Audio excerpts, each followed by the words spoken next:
Oke, jumpa lagi dengan saya Puntilis Mangia dari program studi pendidikan biologi IKI Gunung Sitoli.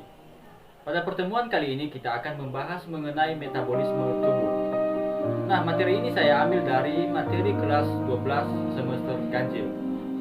Kompetensi dasar atau KD yaitu 1.1 menjelaskan proses metabolisme sebagai reaksi enzimatis dalam makhluk hidup. 1.2 menganalisis konsep-konsep dasar metabolisme. Indikator pencapaian pembelajaran. 1. Menjelaskan pengertian dan pembagian metabolisme. 2. Menjelaskan pengertian anabolisme dan katabolisme. 3. Menjelaskan fungsi metabolisme. 4. Menjelaskan gangguan-gangguan pada metabolisme. Tujuan pembelajaran. 1.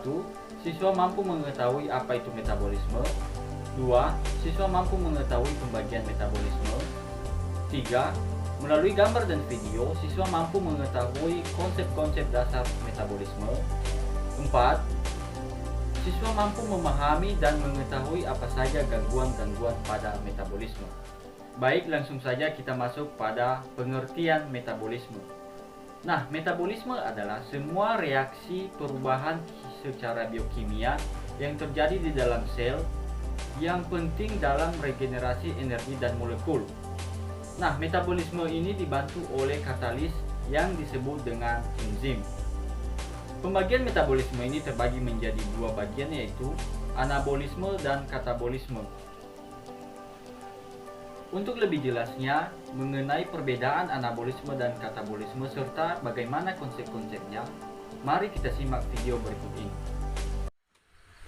Pertumbuhan dan perkembangan yang terjadi pada tubuh Anda, begitu juga aktivitas yang bisa Anda lakukan setiap hari, itu semua tidak lepas dari suatu proses yang sangat rumit yang terjadi di dalam tubuh Anda.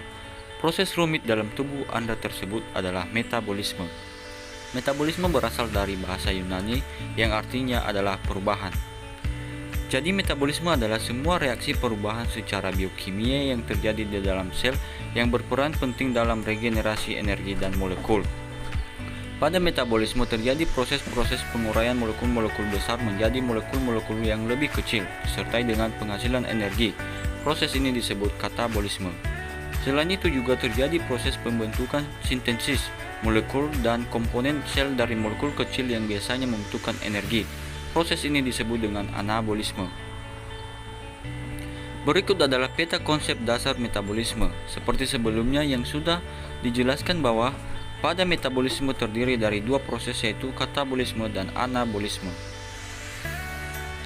Pada katabolisme, sumber energi semisal glukosa, gliserol, dan asam amino akan dipecahkan menjadi produk metabolit.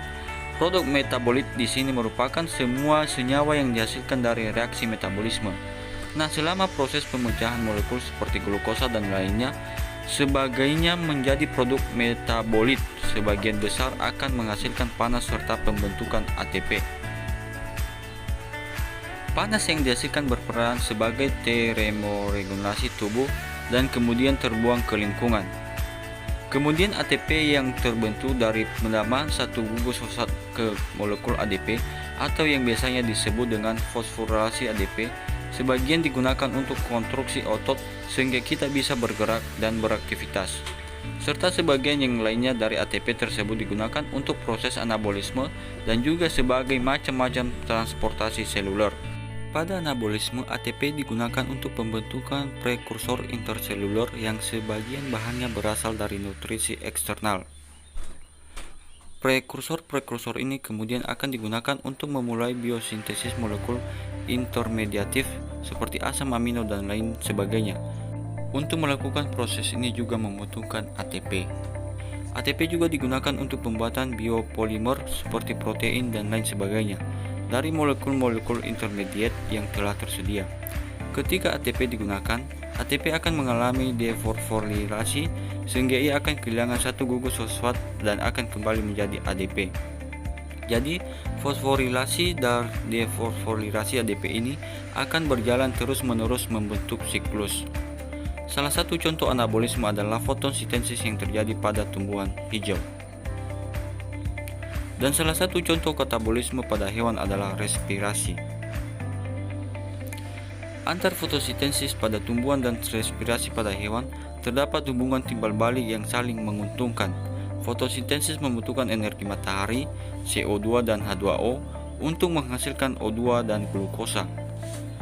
O2 yang dihirup dan glukosa yang dimakan oleh hewan digunakan untuk proses respirasi seluler yang kemudian menghasilkan zat sisa berupa CO2 dan H2O. Kembali lagi, CO2 dan H2O yang dihasilkan oleh respirasi bisa digunakan oleh tumbuhan untuk fotosintesis.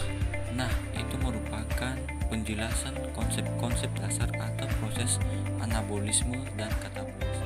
Nah, baik, setelah kita mengetahui apa perbedaan daripada anabolisme dan katabolisme beserta konsep-konsepnya, sekarang tentu kita bertanya-tanya apa sih fungsi daripada metabolisme tersebut. Nah, berikut ini merupakan fungsi daripada metabolisme. 1. Menggantikan sel atau jaringan yang telah rusak. 2. Respirasi jaringan pada tubuh. 3. Pertumbuhan jaringan pada tubuh. 4. Penyusun unit pembangun sel. Dan yang terakhir yaitu menghasilkan energi. Baik, selanjutnya kita akan membahas mengenai gangguan-gangguan metabolisme. Nah, gangguan-gangguan metabolisme ini terbagi menjadi 5 bagian, yaitu 1. Kelainan metabolisme bawaan. 2. Penyakit tiroid. 3. Diabetes tipe 1 dan tipe 2. 4. Penyakit Gaucher. 5. Malabsorpsi glukosa dan galaktosa. Nah, kita bahas satu persatu. Kelainan metabolisme bawaan. Nah, gambar di atas ini merupakan kelainan metabolisme bawaan. Kelainan metabolisme bawaan ini merupakan kelompok kelainan yang menyebabkan penyumbatan di jalur metabolisme yang mengarah ke konsekuensi klinis dan signifikan. Gangguan yang kedua yaitu penyakit tiroid. Nah, seperti gambar yang ada di atas merupakan penyakit tiroid. Nah, penyakit tiroid ini merupakan gangguan yang disebabkan oleh kelainan bentuk atau fungsi kelenjar tiroid. Penyakit ini sering terjadi pada wanita dan penyakit ini bukan penyakit yang menular. Gangguan yang ketiga yaitu diabetes tipe 1 dan tipe 2. Seperti yang tertera pada gambar di atas, diabetes tipe 1 dan tipe 2 ini memiliki perbedaan, yaitu pada diabetes tipe 1 tubuh tidak dapat memproduksi hormon insulin, sedangkan diabetes tipe 2 sel-sel tubuh menjadi kurang sensitif terhadap hormon insulin meskipun produksi dan kadar hormon insulin normal. Gangguan yang keempat yaitu penyakit Gaucher.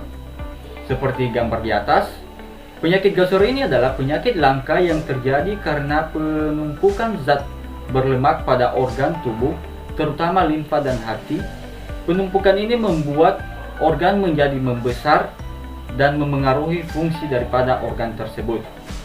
Gangguan yang kelima yaitu malabsorpsi glukosa dan galaktosa. Seperti gambar yang di atas, malabsorpsi glukosa dan galaktosa ini adalah gangguan penyerapan glukosa dan galaktosa yang disebabkan mutasi pada protein yang dapat menyebabkan malnutrisi dan penyakit diare. Baik, demikian pertemuan kita pada hari ini mengenai pembahasan metabolisme tubuh, dan semoga materi ini bermanfaat. Terima kasih.